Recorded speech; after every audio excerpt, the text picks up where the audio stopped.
Okay, full disclosure, this is the most scattered I have felt in quite some time when it comes to yearly planning, but I know if I do not film this video today, right now, it is not going up.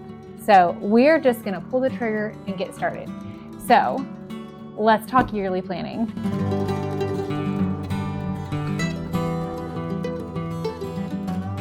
Well, first of all, if you're new, hi, my name is Brittany. I am a homeschool mom to 4 kids, ranging from high school all the way down to kindergarten, starting kindergarten this year, and almost the second to last year of high school for my oldest. So kids are outside jumping on the trampoline. We had an injury break. Okay, so this is life around here. So we're talking yearly homeschool planning.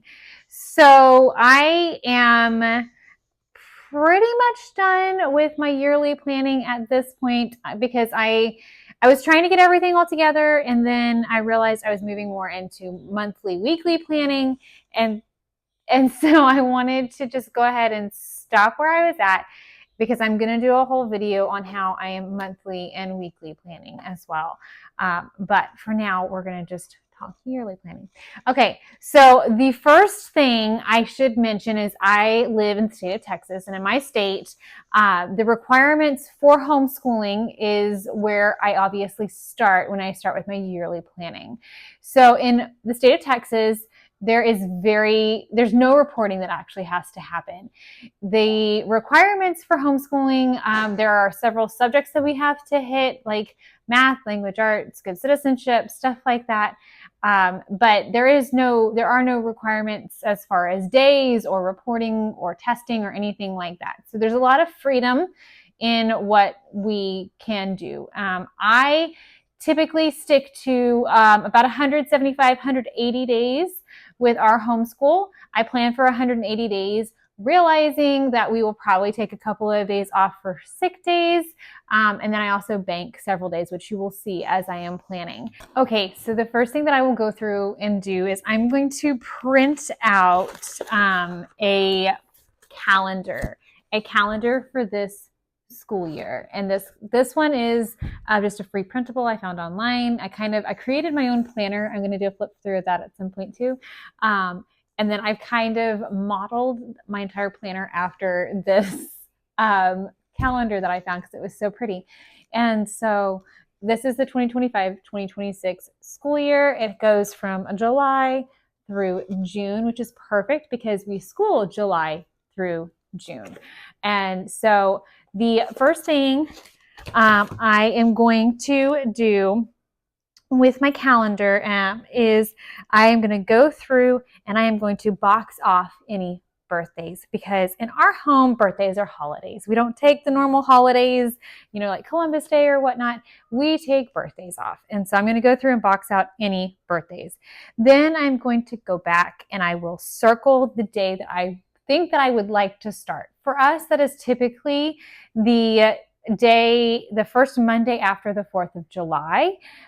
We typically school from, like I said, July through June, because we do what I've heard it called recently is like a Sabbath schooling, which is 6 weeks on and 1 week off. It doesn't always end up being 6 weeks on, 1 week off, but that's how I plan our terms, is roughly around that time frame. And so we will start this year, we are starting on the 7th of July. And so I'm going to go through starting at the 7th, and I'm going to highlight all of the weeks until I get to about 6 weeks. Now this first 6 weeks, we're actually going to not do 6 weeks. We're doing 5 weeks because my oldest son, we have shared custody with his dad. And so he is going to be going to his dad's house for a week in August. And so he is going to have that week off. And so we're going to take a week early. So then I will just continue to go through and just count about every 6 weeks and then take a week off until we hit December. So something we're doing different this year is that I have always found in the past that whenever I take the Thanksgiving week off and then we come back for 2-3 weeks, It is always a struggle. That first week we're doing okay, and it's like, okay, we've got to get some school done, and so we're getting our schoolwork done. But then that last week or two, it is minimal, and we are struggling. That first week, it's like or that second week we're kind of doing stuff, but then by the third week, it's like it's all done. So rather than pushing and pushing and fighting in the month of December, I have decided instead we are going to take those first 2 days before, or first 3 days before Thanksgiving, and we're going to school those days. And then Thanksgiving is going to trigger our winter break. So we take about 5 to 6 weeks, well, anywhere between 4 to 6 weeks off in the summer, and then we take 5 weeks. We're going to take 5 weeks off in the winter. That way, the entire month of December can just be Christmas and winter activities, and so we're not trying to force something that is just not wanting to happen. So then after that, we will come back starting January 5th, and then I continue to go through from there, doing like roughly 6 weeks and then a break and then 6 more weeks. Now at the very tail end, I have 2 weeks highlighted in purple. You'll see from the clip I just showed you, but the 2 weeks on the end highlighted off in purple, and these are going to be my buffer weeks. So I am not counting them as sick days. That's not a sick bank for us to pull from. For sick days, I'm pulling from the 5 days I have extra. And I will tell you how I get that number, that 175 number, in a second. The purple days, the buffer days, are for fun days. So we have a zoo pass, so we might want to go to the zoo. If a friend calls us and we want to go have a creek day or something like that, we want to go do something fun and we want to cancel school for the day, we will pull from our bank. And that way we can still have some flexibility of, we really want to incorporate field trips and fun stuff that will be able to be done, and I'll have 2 full weeks that I can use throughout the school year. So how I try to manage that is that we can only use it like once a month, and then we use a lot in the month of May because it's beautiful in where we're at in the month of May, and then it's miserable in June and July and August. And so we use a lot of our buffer days in May. From there, once I have all of my highlighting done, I will basically have a rundown on my terms. Now, before I get into that, I kind of want to talk about something else that I have here. I'm actually going to flip the camera around to show y'all a little bit better. Okay, so I have here our current curriculum. So what I will do is, this is just a list that I have made, so I can also track the pricing whenever I go to purchase it again if we like it. And it just gives me a master list of all of the curriculum that we are using. And then I will also separate it out by kid. I have my kindergartner group with a group because I didn't have enough spaces, and really, come on, let's be real, she's in kindergarten. She's using like 2 things. And then I will have each child is placed in my curriculum mapping. And so what I will do is I will write out the lessons, and because a lot of ours, we end up starting early. You'll see my 4th grader has already done several lessons. There are 170 lessons in Christian Light Education Math. He only has 118 left because we started early. So I have him scheduled out to finish February 5th. I will only finish out this column if they are finishing it before our last day of school. And so I'll write down how many days a week this needs to happen based on how many lessons. Even though he's really early, he likes being ahead. So we're going to continue doing 5 days a week here. I could move it down if we wanted to. This also tells me, knowing this information right here, if we had an off day and we really needed to take an extra day, I know that we can finish. Like, we'll finish in time. So I could let him skip math and grammar for that day, and he would be fine because he's going to be finishing super early. So I go through and it tells me how many lessons do I have. So like, I know for the longest curriculum that I have is my oldest. He is doing world religions and cults, and it is 180 days. Other than that, most of ours are 160 to 165. Some of them are upwards of 170, like CLE. Math is 170. But most of the time we end up skipping a whole light unit because they can normally catch it.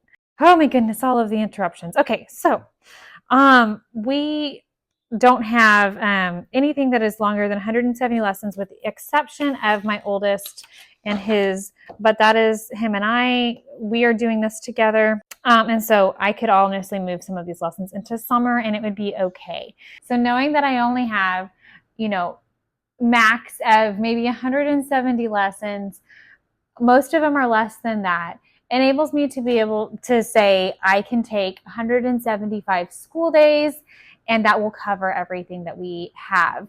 And so I can pull 5 days, which most schools, like if you were in the public school system, they have a certain amount of days that you could technically miss and still be okay. And so we could take those for our sick days, so that way we still have plenty of buffer time so we can use it for fun stuff. So if you, for example, are just starting out with your yearly planning, this is honestly where I would start, is this curriculum mapping. I would pull all of your curriculum together and do this mapping, which I can make this printable available if anybody wants it. So if you would like a copy of this, just put it in the comments, and then I can get it over to you. But that is where I would start, is map out how long is it going to take you to do your curriculum. How many days a week are you going to need to do it in order to complete it within the year, the school year that you are currently in? And then you'll be able to better see how long do you need to school for. Obviously, check your state requirements before doing any of that, because some states require you to school for 180 days. So from there, I will have, now that I know all of that information, I will have my terms listed out. So at the bottom of this page, I have written where my terms are. So it basically just lines up with where our breaks are, and we do six-week terms. I find that is easiest for goal setting and planning. If I need to make shifts or changes in how we are doing a certain curriculum, I need to speed up or slow down, I need to supplement, I'm really able to capture that within a 6-week period and make adjustments as necessary. A month is too short for me, but doing 9-10 weeks is just way too long.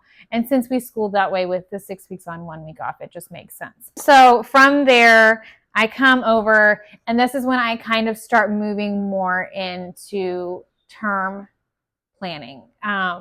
So I have already started a lot of my term planning. I can kind of give you an idea of what that looks like.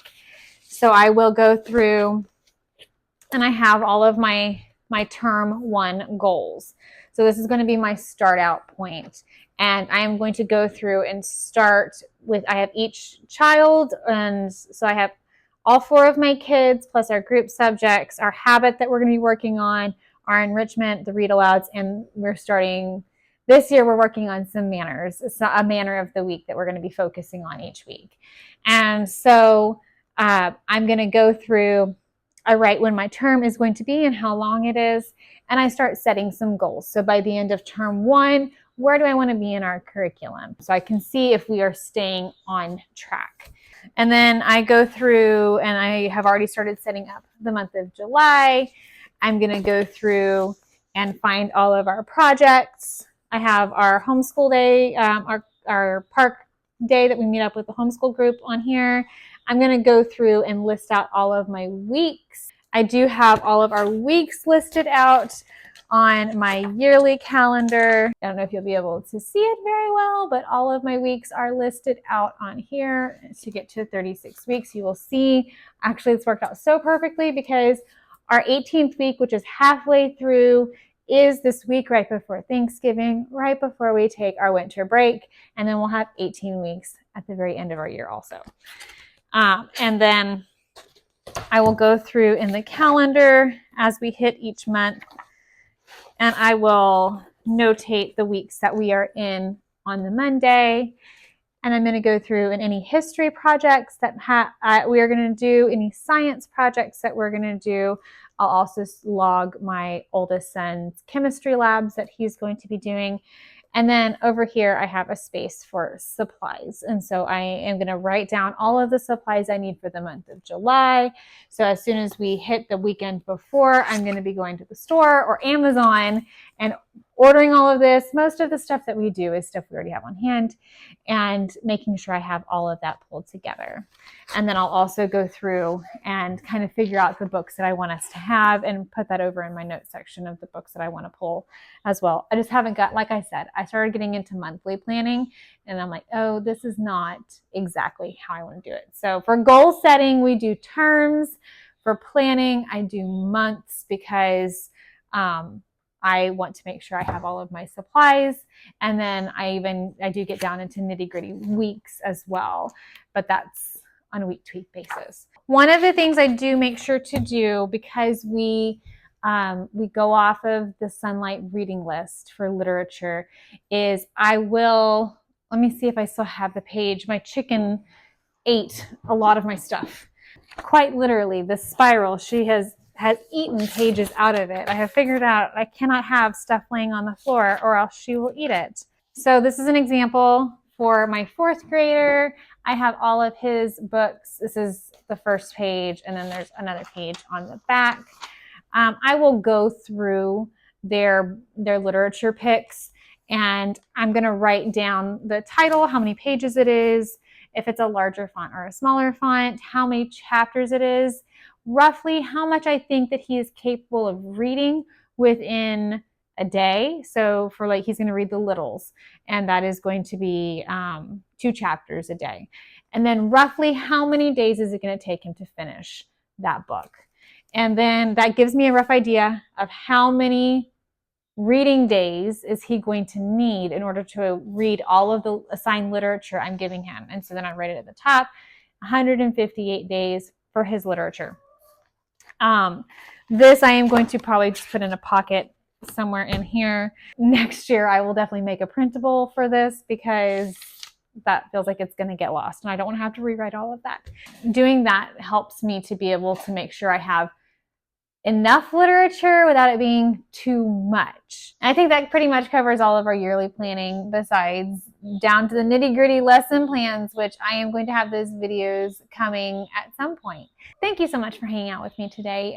If you are interested in homemaking, homeschooling, that kind of stuff, I would love to have you stick around and subscribe. And until next time.